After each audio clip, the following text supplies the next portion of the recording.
गरुड़ पुराण अध्याय 22 मरणासन्न अवस्था में आत्मा क्या अनुभव करती है। अंतिम क्षणों की दिव्य यात्रा। मृत्यु एक ऐसा शब्द जिससे हर कोई डरता है, लेकिन क्या आपने कभी सोचा है कि जब मृत्यु कुछ ही क्षण दूर होती है तब आत्मा क्या अनुभव करती है। गरुड़ पुराण कहता है मृत्यु के अंतिम क्षण सबसे पवित्र होते हैं, क्योंकि तब आत्मा और ईश्वर के बीच की दूरी मिटने लगती है। जैसे ही प्राणी मरणासन्न होता है उसकी सांसें धीमी पड़ने लगती है, आंखों के आगे जीवन के दृश्य घूमने लगते हैं और आत्मा भीतर ही भीतर यात्रा शुरू कर देती है। यही क्षण होता है जब कर्मों की सबसे बड़ी गिनती शुरू होती है। गरुड़ पुराण में बताया गया है मृत्यु के समय आत्मा के पास यमदूत या दूत स्वरूप देवता आते हैं, लेकिन कौन आएगा यह आत्मा के कर्म तय करते हैं।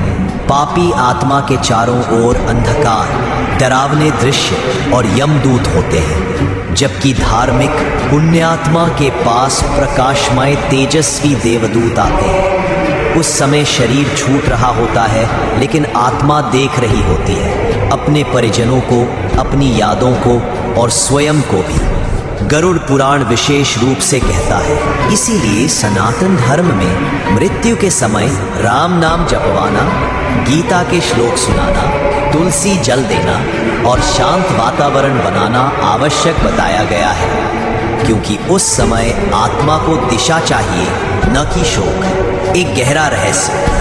आत्माएं मरण से पहले कुछ पूर्वाभास देती है, जैसे किसी को बुलाना, किसी स्वजन को याद करना या ईश्वर का नाम लेना।